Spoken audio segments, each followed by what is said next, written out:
Hola, te doy la bienvenida a un domingo más. Gracias por estar del otro lado de esta pantalla y espero que estén tus oídos y tus sentidos bien abiertos, bien despiertos y atentos a lo que el Señor va a hablarnos hoy.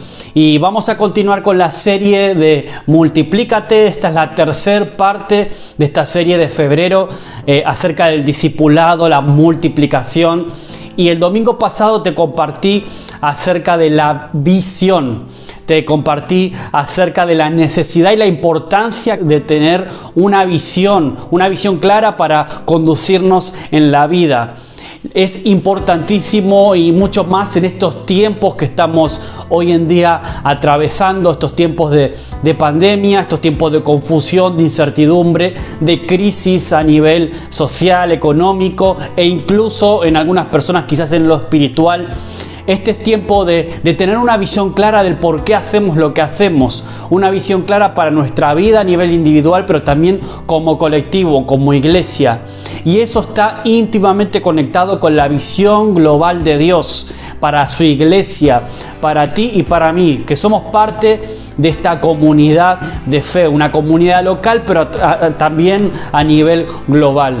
Y la visión de la que te hablé el domingo pasado, de alguna forma te recordaba esa visión del apóstol Juan cuando él ve una gran multitud, está viendo el futuro, lo que va a suceder, el Señor le muestra el futuro, algo que todavía no sucedió, pero algo que sin duda se quedó grabado en su mente y sin duda en la tuya y en la mía también, que podemos ya más de 2000 años después, estamos refrescando esa visión para que el Señor también pueda inspirarte. Esa visión donde Él pudo ver a una gran multitud de hombres y mujeres lavados por la sangre de Cristo, redimidos, reconciliados con Dios, una multitud incontable, una multitud de toda lengua, tribu y nación, de todas las épocas, con vestiduras blancas, sin duda impactante, adorando al Señor. Sin duda fue una visión seguramente impactante. Y lo que yo te transmití de alguna forma en el mensaje anterior es que todavía esa multitud no se ha completado. Estamos en el tiempo de la gracia, el tiempo de la iglesia. Estamos, según entienden muchos teólogos también y estudiosos, apologetas, que estamos en los últimos tiempos también de la iglesia. Y todavía tenemos ese sentido urgente, ese sentido de urgencia frente a la necesidad también, no solamente de estar tú y yo allí en medio de esa gran multitud, sino también de animar y de llevar a otros, a reconciliar a otras personas con el Señor. Y por eso esa es la visión. Ahora, a lo mejor tú te preguntas, bueno, tenemos la visión clara, pero Maxi, ¿cómo hacemos eso? ¿Cómo hacemos realidad? ¿Cómo pasamos a la acción? ¿Qué tiene esto que ver contigo y conmigo?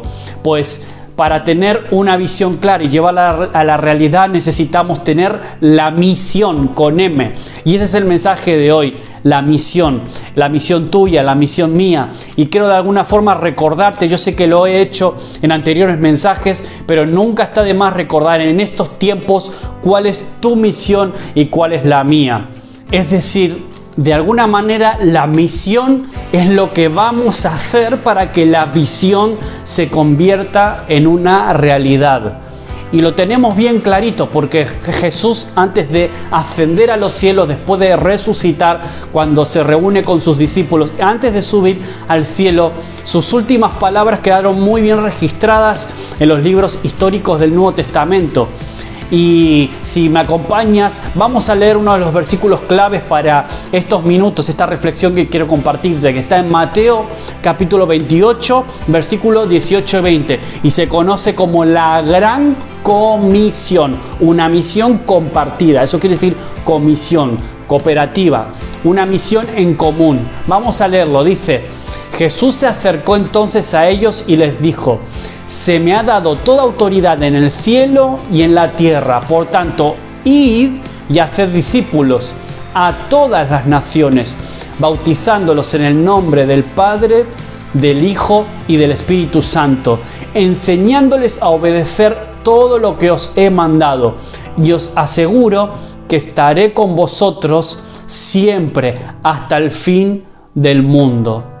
Y el pasaje paralelo que está en Marcos capítulo 16 dice: id por todo el mundo y anunciar las buenas nuevas a toda criatura. El que crea y sea bautizado será salvo, pero el que no crea será condenado. Las mismas palabras de otra forma. Y en Hechos 1:8 dice también: pero cuando venga el Espíritu Santo sobre vosotros, recibiréis poder y seréis mis testigos tanto en Jerusalén como en toda Judea y Samaria hasta los confines de la tierra. Esas son las últimas palabras de Jesús. Esas son las últimas palabras de Jesús a sus discípulos, a sus seguidores, pero también son las palabras de Jesús para ti y para mí hoy. Entonces, ¿qué conclusión podemos sacar de estos textos que leímos? ¿Cuál es la misión realmente? ¿Cuál es la misión que nos dejó Jesús? Que es ir por todo el mundo, es testificar, es predicar el evangelio, es bautizar. De alguna forma, todas estas cosas forman parte de nuestra misión. Pero podríamos resumir hoy todo en dos palabras, que son hacer discípulos. Esas dos palabras podríamos usarlas para resumir toda esta gran comisión. Hacer discípulos. ¿Cómo se va a llenar el cielo? Haciendo discípulos. ¿Cómo vamos a llenar y a completar ese número de la gran multitud? Haciendo discípulos. Por eso el primer punto que quiero dejarte en este día es ese: hagamos discípulos. Es la orden, el mandato que nos dejó Jesús. No es una sugerencia, no es una idea, es un mandato, es una orden que Jesús nos dejó. Haced discípulos. Entonces, la misión de Jesús realmente es muy clara, es muy simple. ¿Qué hizo Jesús durante su ministerio en la tierra? ¿Qué fue lo que hizo Jesús durante su ministerio público? Especialmente a partir del momento que es bautizado, que es donde tenemos más referencias en la palabra acerca de su vida. Lo que hizo Jesús principalmente fue hacer discípulos, hombres y mujeres de todo tipo, de toda posición social y económica, hombres y mujeres que abandonaron en algún momento sus propias vidas, sus bienes, sus trabajos, incluso quizás hasta sus sueños para seguir a Jesús. Mira lo que dice Lucas capítulo 5, palabras de Jesús a sus discípulos en el momento en donde Él iba escogiéndolos. No temas, desde ahora serás pescador de hombres. Le dijo Jesús a Simón Pedro, ¿no? Así que llevaron las barcas a tierra y dejándolo todo, siguieron a Jesús. Al irse de allí, Jesús vio a un hombre llamado Mateo, sentado a la mesa de la recaudación de impuestos, y le dijo: sígueme. Y se levantó y le siguió. Mateo siguió a Jesús. Ahora es tremendo porque ¿por qué dejaron todas estas personas para seguir a Jesús? ¿Por qué dejaron su trabajo, sus sueños, incluso en muchos casos sus familias? Dejaron todo para seguirlo. Porque ellos de alguna forma entendieron que tenían algo que aprender, algo que cambiar, algo que hacer. Y con el paso del tiempo, este grupo de seguidores se le añadieron aún muchos otros en común. Y estas personas se volvieron como Jesús hasta el punto que incluso los llamaban cristianos, o lo que quiere decir la palabra cristianos es pequeños cristos. Mira lo que dice Hechos 11. Durante todo un año se reunieron los dos. Está hablando de Bernabé y de Saulo, el futuro apóstol Pablo. Se reunieron los dos con la iglesia y enseñaron a mucha gente. Y fue ahí en Antioquía donde los discípulos se les llamó cristianos por primera vez. Cristiano significa eso, pequeños cristos, imitadores de Jesús de alguna forma. Ahora, ¿qué quiere decir hacer discípulos? Significa multiplicarse en otros. Por eso el nombre de esta serie, multiplicación. Discipular significa de alguna forma multiplicarte en otros, transferir no solo conocimiento, sino transferir tu vida, transferir en otros tus valores, transferir también lógicamente tu fe, tus creencias, transferir todo lo que es tu vida. Entonces, multiplicarse en otros significa influenciarlos hasta el punto que deseen ser como tú. Que esos discípulos anhelen ser como tú. Después de mucho trabajo se puedan volver similares a ti. Pablo, el apóstol Pablo, entendió esto perfectamente, lo comprendió muy bien y desafió a sus discípulos, también desafió a sus seguidores. Mira lo que dice, te voy a leer algunos cuantos versículos porque me encanta la forma en la que Pablo se dirige a sus discípulos, a sus seguidores. Se dirige a ellos como con un estilo muy paternal, con un afecto muy particular, muy similar a lo que puede tener un padre por sus hijos. Dice 1 Corintios, imitadme a mí, dice Pablo, imitadme a mí como yo a su vez imito a Cristo. Por lo tanto, os ruego que sigáis mi ejemplo. Hermanos, seguid todos mi ejemplo. Fijaos a lo que se comportan conforme al modelo que os hemos dado, dice Filipenses. Vosotros os hicisteis imitadores nuestros y del Señor. Ahora puede sonar muy atrevido, ¿no? Esto de parte de Pablo. Imitadme a mí, así como yo imito a Cristo. Muchos pensarán, bueno, pero a quien debemos imitar y debemos parecernos es a Jesús. ¿Cómo se atreve Pablo a decir que lo imiten a Él? Sin embargo, eso es exactamente lo que Jesús nos ordenó. Ir por todos lados y atraed imitadores vuestros. Es decir, haced discípulos. ¿Cómo? Pues mediante las relaciones, la convivencia, la influencia. Y hay muchas personas, muchos cristianos, yo escuché, incluso yo alguna vez quizás hablé de esa manera, ¿no? Con ese lenguaje. No me mires a mí, tú tienes que mirar a Cristo. Pues cuidado, porque esa es una forma muy sutil como de escaquearnos de nuestra responsabilidad de reflejar a Cristo. ¿Por qué? Porque muchas de las personas que tú tienes alrededor, antes de conocer a Cristo, antes de saber de Él y de conocer de Él, probablemente te van a conocer y te van a ver a ti. Lo más parecido que puedan encontrar de Jesús va a ser tu propia vida, tu forma de hablar, tu forma de conducirte en el trabajo, tu forma de ser. Es decir, de alguna forma su primer contacto con Jesús vas a ser tú. Por eso Pablo entendía muy bien y le decía a estos seguidores, imitadme a mí, seguidme a mí, así como yo imito al Señor. Y eso es lo que sucede. Cuando tú te conviertes en un discípulo de Jesús, lo imitas a Él, a su vez otros ven a Cristo reflejado en ti. No se trata solamente de cómo predicas, no se trata de tus discursos o de simplemente compartir tu fe. Es una cuestión de cómo vivimos, es una cuestión de cómo vives. Y me encanta una frase de Francisco de Asís, donde él enseñaba que decía, predica el Evangelio en todo momento y cuando sea necesario, utiliza las palabras. De alguna forma estaba recalcando la importancia no solamente de las palabras, de compartir el Evangelio con nuestra boca, sino principalmente con nuestras acciones, con nuestra propia vida. Y Jesús nos está desafiando a través de la gran comisión a hacer eso, a engendrar hijos nuestros, con nuestra cara, nuestros hábitos, nuestro ADN, a cuidar de ellos como Él lo hizo con nosotros, como lo hace un padre, ¿no? Bautizándolos, enseñándoles y sabiendo que la responsabilidad es nuestra. Tenemos que hacer discípulos y a la vez ser padres espirituales. Por eso me encanta el lenguaje del apóstol Pablo, la forma en la que él se dirige a sus hijitos. Le llama hijitos a sus seguidores, a los miembros de las iglesias que eran seguidores, discípulos suyos, hijitos.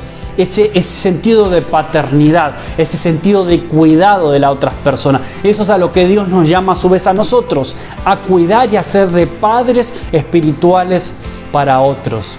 Eso es lo que significa discipulado y multiplicarse también, ser de padres y madres espirituales. Mira algunos versículos donde podemos ver y podemos palpar este afecto que Pablo sentía por Timoteo, por ejemplo, y por otros discípulos suyos. Dice 1 Corintios, con este propósito os envío a Timoteo, mi amado y fiel hijo en el Señor. Pero vosotros conocéis bien la entereza de carácter de Timoteo, que ha servido conmigo en la obra del Evangelio como un hijo junto a un padre. A Timoteo, mi verdadero hijo en la fe, también se refiere así Pablo en 1 Timoteo 1. Así que, hijo mío, fortalécete por la gracia que tenemos en Cristo Jesús. 2 Timoteo 2. A Tito, mi verdadero hijo en la fe que compartimos. Le suplico a mi hijo Onésimo, que llegó a ser hijo mío mientras yo estaba preso. Paternidad. Quizás sea esa la mejor palabra con la que podemos definir lo que es el discipulado, lo que es convertirte en un discipulador de otros, ser un padre espiritual para otros. Hay una frase que me encanta de Larry Crader acerca de la paternidad. Mira lo que dice, te la voy a leer. Dice: el Dios de las familias quiere que encontremos nuestra fortaleza, nuestras raíces y nuestra base en el amor. Quiere que su familia, el cuerpo de Cristo, o sea, la iglesia, tenga la misma intimidad que una familia saludable. Nos hace falta esa conexión. Necesitamos ser acompañados de forma individual mediante relaciones en que los padres y madres se conviertan en mentores. De no ser así, nos quedaremos espiritualmente huérfanos. Eso es discipulado, eso es paternidad espiritual. Cuidar y convertirte en un padre para otros, en un mentor de vidas. Y a eso te llama Jesús hoy, a ti y a mí, a ser discipuladores de otros, ser discípulos pero a su vez discipuladores. Ahora, volviendo a ese versículo inicial de la Gran Comisión que habíamos leído en Mateo 28, que dice: por tanto, id a hacer discípulos de todas las naciones, bautizándolos en el nombre del Padre, del Hijo y del Espíritu Santo, enseñándoles a obedecer todo lo que os he mandado, y os aseguro que estaré con vosotros siempre hasta el fin del mundo. Es curioso, y yo quería recalcar eso de enseñándoles a obedecer. ¿Te das cuenta? De alguna forma Jesús no nos mandó simplemente a enseñar lo que Él enseñaba, sino que el énfasis es enseñarlos primero a obedecer lo que Él enseña, porque no sirve de nada compartirte conocimientos, no sirve de nada que tú conozcas toda la vida de Jesús de memoria, todos sus evangelios, que conozcas todo lo que enseñó, si luego no lo obedeces. No sirve absolutamente de nada si tú luego vives tu vida a tu manera, hablando a tu manera, tomando decisiones a tu manera, completamente alejado de lo que Jesús quiere para ti. Por eso el énfasis no es solamente enseñar. Jesús no dijo enseñad lo que yo enseñé, sino enseñarles a obedecer.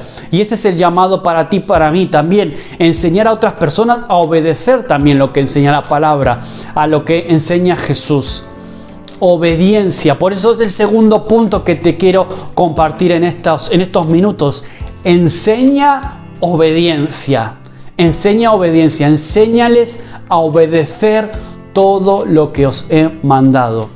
Es decir, a veces nos centramos en adquirir más conocimiento teológico, que no está mal, pero habría más vida de Dios sin duda fluyendo a través de nosotros si realmente tuviéramos la obediencia como objetivo, porque en caso contrario, pues el conocimiento se hace inútil. Mira lo que dice Santiago 1, dice: el que escucha la palabra pero no la pone en práctica es como el que se mira el rostro en un espejo y después de mirarse se va y se olvida enseguida de cómo es.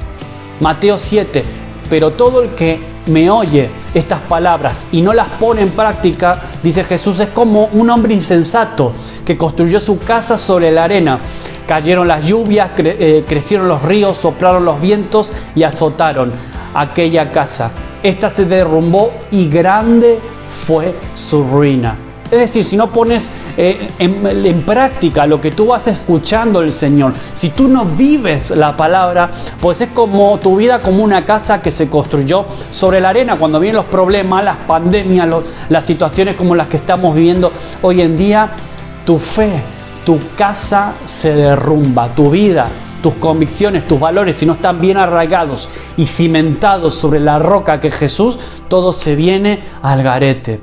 Por eso hoy es tiempo también de practicar, de obedecer la palabra, pero también de enseñar la palabra a otros, enseñándoles a obedecer.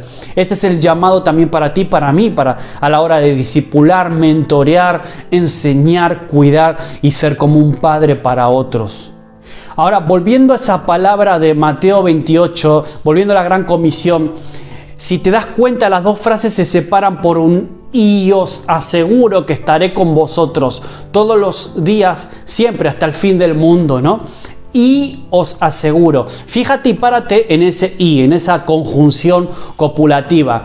Jesús nos garantiza que estará con nosotros siempre y cuando, condicional, siempre y cuando estemos cumpliendo la gran comisión. La promesa es para los que están obedeciendo. La promesa de yo estaré con vosotros todos los días hasta el fin del mundo es condicional. Si tú estás de verdad viviendo la gran comisión, practicándola, si estás discipulando, ocupándote y mentoreando la vida de otros. Y Jesús nos asegura y nos da esta palabra de esperanza final porque Él sabe que la obra es tan grande que no podríamos cumplirla nosotros por nuestras propias fuerzas. Por eso Él nos asegura que no debemos preocuparnos porque Él estará con nosotros. Ahora, ¿cuándo considero, Maxi, que la gran comisión se ha cumplido en alguien? ¿Cuándo puedo declarar que una persona ya es mi discípulo? Pues mira, es sencillo. Piensa en un compañero tuyo de trabajo con quien convives diariamente. ¿Cómo tiene que ser nuestra relación con esa persona? Lo primero es que lógicamente tiene que ser una relación cordial, ¿no? Tenemos que atender sus necesidades, servirla de alguna forma como Jesús haría con cualquier persona que tiene a su alrededor. Y según ese interés, pues mira, yo en algún momento, según la confianza y el interés que esta persona va demostrando, yo en algún momento puedo orar por él, por ejemplo. O puedo presentarle el mensaje del Evangelio, puedo hablarle de Jesús, lo que hizo en mi vida, puedo hablarle o invitarle incluso un domingo a la iglesia, o puedo compartirle una prédica, un vídeo como este, ¿vale? O puedo invitarlo a un evento especial. Ahora, en algún momento lo puedo conducir a una decisión por Cristo. Eso sería lo ideal. Y tú te preguntas, bueno, ¿ya vale con eso? ¿Ya está cumplida la gran comisión si yo llevé a esa persona a Cristo? ¿Ya lo he conseguido? Pues quiero decirte que todavía no. De hecho, el trabajo recién empieza aquí. Si lo sigo acompañando en ese proceso de conversión de valores, lo sigo acompañando en ese proceso de cambio de pensamiento, de cambio de posturas, lo lógico es que ese es el proceso del discipulado, no solamente llevarlo a los pies de Cristo, sino luego acompañarlo, ¿no? Poder ayudarlo a consolidar su fe, integrándolo también a la vida de la iglesia, siendo como un padre, ¿no? Para él. Cuando ya está más o menos integrado en la vida de la iglesia, bueno, pues ya es el momento para bautizarse, lo acompañamos en ese proceso de bautismo, ahora se vuelve una persona que es parte ya de la iglesia como tal, de la comunidad de fe, y a lo mejor te preguntas, bueno, ya está, ¿no? Ya dejamos aquí lo que es el discipulado, ya está cumplida aquí la gran comisión. Quiero decirte que no. ¿Por qué? Porque todavía no es como tú, todavía no hace lo que tú y yo hacemos. Sabré que habré cumplido mi misión cuando ese discípulo empiece a discipular a otros, cuando empiece a ser sus propios discípulos. ¿Qué hace un discípulo? Pues lo mismo que su maestro, ¿no? ¿Y por qué tenemos que hacer discípulos? Porque Jesús lo hizo, porque es lo que hacía Jesús. ¿Qué deberían hacer nuestros discípulos? Lo mismo que nosotros, hacer discípulos, ¿no? Y sigue así, porque es muy sencillo esto de comprender. Esa es la idea. ¿Qué es cumplir la gran comisión? Es engendrar discípulos que también a su vez cumplen la gran comisión. Y esa es nuestra misión. Así vamos a hacer que la visión de la gran multitud se haga realidad. Cuando empecemos a caminar y esa dinámica sea sencilla para nosotros y podamos entender que un discípulo a su vez tiene que reproducirse y hacer otros discípulos. Así que déjame entrar en el tercer punto de estos minutos, que es acerca de los valores que caracterizan tu vida y la mía. Y quiero decirte hoy que este también es un desafío a valorar tu identidad. Quiero decirte que tú eres un sacerdote. Y esto tiene que ver mucho con la misión, porque Jesús dijo, me es dada autoridad en el cielo como aquí en la tierra. Entonces Él nos transfiere esa autoridad. La palabra misma declara que tú y yo somos parte de un reino de reyes y sacerdotes. Entonces tú tienes que también entender cuál es tu identidad. para saber que tú tienes la autoridad dada por Dios para ser un discípulo que a su vez hace otros discípulos. Porque además de definir bien cuál es la visión y cuál es la misión, cualquier organismo, cualquier proyecto, cualquier iniciativa, tiene que definir cuáles son sus valores, qué son aquellas cosas que son importantes y un valor específico para ti. Por eso necesitamos conocer también como iglesia cuáles son nuestros valores, cuál es nuestra identidad y por qué hacemos lo que hacemos. Y cuando pensamos en la historia de la iglesia, cuando pensamos en los principios de la iglesia, cuando Jesús se va, el Espíritu Santo baja, los discípulos son empoderados, empiezan a expandirse el Evangelio. En esos primeros años de la era cristiana, la iglesia era como eso, como un organismo vivo, flexible, informal y en constante crecimiento. No se sumaban, sino que se multiplicaban. Era tremendo. Y como ya vimos, la iglesia primitiva crecía en calidad y en cantidad. Ahora, los valores que guiaban a la iglesia a lo largo de la historia de alguna forma se fueron perdiendo a lo largo de los años debido a las transformaciones que sucedieron. Y no vamos a entrar en detalles históricos, aunque a mí me gusta mucho la historia, pero no quiero usar demasiados minutos en eso. Pero la iglesia fue progresivamente entrando en un proceso de institucionalización. Y con el emperador romano Constantino, allá por el siglo IV, la iglesia se volvió inmóvil, se volvió ritualista. Y con el tiempo, esas características iniciales de flexibilidad, crecimiento, de organismo vivo, se fueron perdiendo. Ahora, siglos más tarde, Martín Lutero propuso una reforma del cristianismo con el objetivo de que de volver a esos orígenes, de recuperar esos valores de la iglesia que se ve en el libro de Hechos. Y sus propuestas fueron, pues la verdad que muy atrevidas, e hicieron incluso que la iglesia oficial en ese momento lo excomulgara y consideraron a Martín Lutero como un hereje. Y entre sus muchas tesis y la creencia fundamental de que la Biblia es la única base y fuente de nuestra fe, yo quería destacar un concepto que también es vital para este tiempo, para nosotros, que es el del sacerdocio universal del creyente. Por eso te hablaba antes, ¿no? de que somos llamados, la propia palabra nos llama, a ti y a mí nos llama sacerdotes. ¿Y por qué quiero hablarte de este sacerdocio universal del creyente? Porque con esa institucionalización de la iglesia, con esa formalización de la iglesia, se creó la diferencia o la distinción entre clero y laicos. Y de alguna forma pues comenzaron a distinguirse a ministros especializados con una preparación para ejercer como mediadores entre Dios y el hombre. Y de alguna forma las tesis de Lutero rompían un poco con eso, devolvían a todos los creyentes y nos recordaban que todos somos sacerdotes, que ese es un valor que debemos ejercitar y vivir todos, no solamente para un grupo de privilegiados de superhombres de fe, sino que tú y yo podemos vivir en esa dinámica de ser y hacer discípulos. Por eso es tan importante poder recuperar tu identidad, poder recuperar esa identidad como un sacerdote de tu casa, un sacerdote de tu familia. Estas convicciones de que Dios te ha escogido para un real sacerdocio, realmente para una nación santa y un pueblo adquirido, ¿qué significa eso para ti? ¿Eres consciente de ese llamado, de esa identidad que tenemos en Cristo, que somos parte de un pueblo adquirido por Dios a través de la sangre de Jesús derramada en la cruz?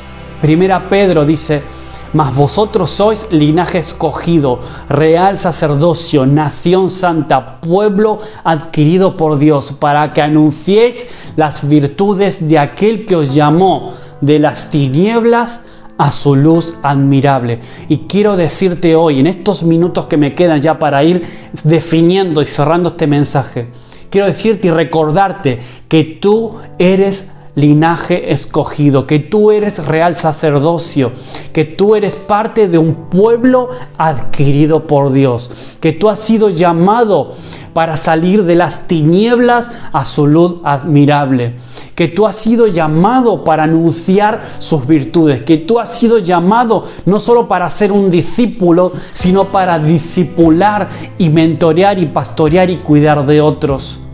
Dios te puso nombre a ti. ¿No es tremendo eso para ti? ¿No es tremendo pensar en que Dios nos puso un nombre, que Dios piensa en nosotros de manera individual y que Dios te ha dado también un propósito personal, pero a la vez que está intrínsecamente ligado a un propósito global, que es el de la gran comisión? ¿Tú crees en todo esto? ¿Tú tienes fe en que esta palabra está escrita también para ti, que Dios pensó en ti antes aún de la fundación del mundo y que Él planeó tu vida mucho antes de que tú nacieras? Porque si de verdad tú crees que eres un real sacerdocio, que tú eres verdaderamente un sacerdote o una sacerdotisa, realmente tú vas a hacer todo lo posible por mantenerte apartado de toda maldad de este mundo. Te vas a mantener apartado de todo aquello que no agrada a Dios.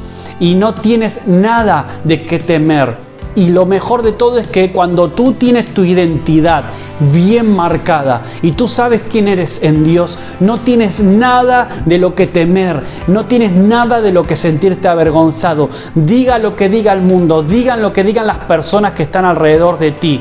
Nada de eso te afecta, porque a ti ahora lo único que te va a importar es lo que Dios piensa de ti, no de lo que los demás piensen acerca de lo que conocen de ti.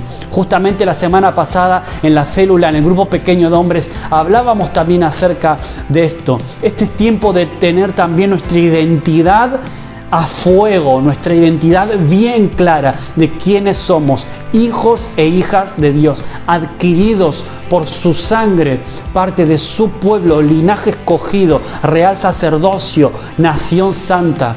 Y ya para ir terminando, quiero decirte a modo de conclusión que sí se puede, que puedes hacerlo, se puede vivir en esta dinámica de vida, se puede vivir incluso en estos tiempos complicados, tiempo de pandemia.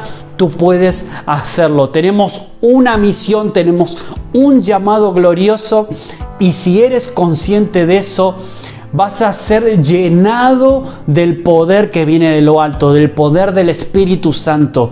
Cuando tú eres consciente de esa misión y de ese llamado que tú tienes, cuando tú eres consciente de tu identidad en Cristo, el Espíritu Santo te llena de poder. ¿Para qué, Maxi? ¿Para qué soy llenado de su poder?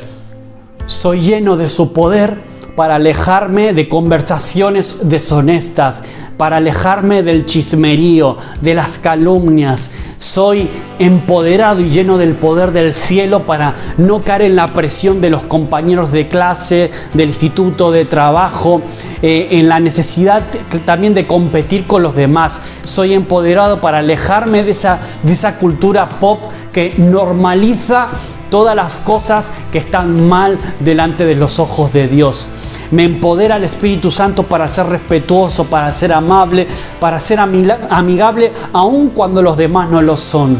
Soy amigable y soy respetuoso con mis maestros, jefes, colegas, compañeros, cualquier persona con la que forma parte de tu vida cotidiana. Soy empoderado con el Espíritu Santo para vencer con el bien el mal. Soy empoderado para que solo me importe lo que Dios piensa de mí, no lo que los demás piensan. En vez de estar obsesionado y preocupado por querer agradar a otros, pensando en lo que los demás dicen de mí, lo único que a partir de ahora me importa es lo que Dios piensa y dice de mí. Soy empoderado para ser valiente, para ser franco, para vencer la pereza, para vencer la queja, para dejar la altivez, para dejar toda rebeldía. Y lo mejor es que, como Jesús sabe que no somos capaces de hacer eso por nuestra propia fuerza, Él te dice: yo te doy y te dejo el Espíritu Santo para que obre y te ayude a hacer eso en ti. Isaías 43 dice: no temas, porque yo te redimí, te puse nombre, mío eres tú.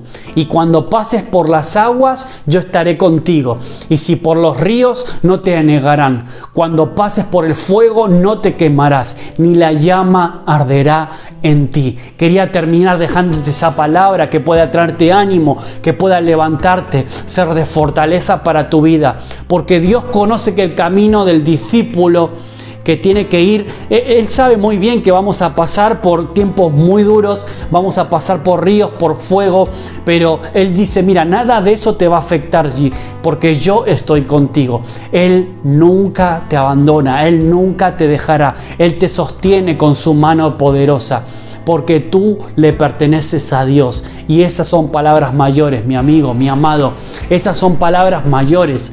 Sabemos que Él camina con nosotros y tenemos el poder para caminar en victoria y a su vez para ayudar y bendecir, discipular, cuidar también de otros. Esa es la misión que tú y yo tenemos. Por eso yo quiero que también, así como el domingo pasado se grabó a fuego la visión en ti, yo quiero que esta misión con M también se grabe en ti. Somos llamados a hacer discípulos, a caminar con el Señor, a tener en clara cuál es nuestra identidad como hijos suyos, como reyes y sacerdotes de este tiempo, como embajadores de un reino en expansión, un reino en multiplicación. Eres llamado para multiplicarte en otros. Empieza por los que tienes alrededor, empieza por tu familia, los que tienes en casa, empieza por tus mejores amigos, empieza por tus compañeros de clase, de instituto, de allí donde trabajas, donde sea que estés, tus vecinos. Somos llamados a influenciarlos y a cuidar de ellos. Ese es el campo misionero que tenemos a nuestro alrededor y las personas que Dios puso en nuestro alrededor para que cuidemos de ellos, para que podamos presentarles y mostrarles del amor de Jesús. No pienses en, no, que miren a Jesús, que no me miren a mí. No, ellos van a ver a Jesús a través tuyo. Que tú puedas ser un imitador de Cristo y a su vez otros puedan imitarte a ti. Amén. Así que yo quiero también orar por ti en estos últimos minutos. Quiero orar por tu vida allí donde estás, en el lugar donde sea que estés ahora. Cierra tus ojos ahí donde estás y déjame orar por ti. Señor, yo bendigo la vida de cada hombre, cada mujer, cada chico, chica que está viendo esto ahora a través quizás de una pantalla o en la tele, en el ordenador, en el portátil, en un móvil, donde sea, Señor, que estén recibiendo ahora esta palabra, Señor. Que ellos puedan sentirse amados por ti, que ellos puedan saberse redimidos por ti y que puedan saberse llamados a una misión que es trascendental, que es urgente, que es importantísima y vital para el futuro de las vidas nuestras y aquellos que nos rodean, Señor. Padre amado, que tú puedas despertar ese anhelo ardiente, que tú puedas también despertar esa visión que nos lleve a multiplicarnos en otro, a cuidar de otros, a no centrarnos solo en nuestras propias necesidades, pero sí a grabarnos a fuego cuál es nuestra identidad en ti, Señor. Gracias porque somos parte de una nación santa, un pueblo adquirido a través de tu sangre en la cruz, Señor. Somos llamados reyes y sacerdotes. Ayúdanos a cumplir esa función y ese rol sacerdotal ahora, especialmente en nuestras casas, en nuestros hogares, con nuestros hijos, nuestras hijas, Señor, allí en el lugar donde estemos, Señor, con las personas que están a nuestro alrededor, Señor. Bendice esta semana, bendice la vida de cada uno de mis hermanos, cuídales y despiértales y refresca esta palabra a lo largo de todos estos días, que ellos puedan compartir de Jesús también a otros que están necesitando un encuentro contigo. Somos reconciliadores, Señor. Padre amado, que esta semana podamos reconciliar a otros contigo. Padre, danos una buena semana en el nombre de Jesús. Amén. Amén. Que Dios bendiga tu vida. Si este mensaje fue de impacto, coméntalo aquí, comparte esto con otros, que pueda ser también de bendición para muchas otras personas. Te deseo que tengas una muy buena semana. Que Dios te bendiga. Adiós. Chao, chao.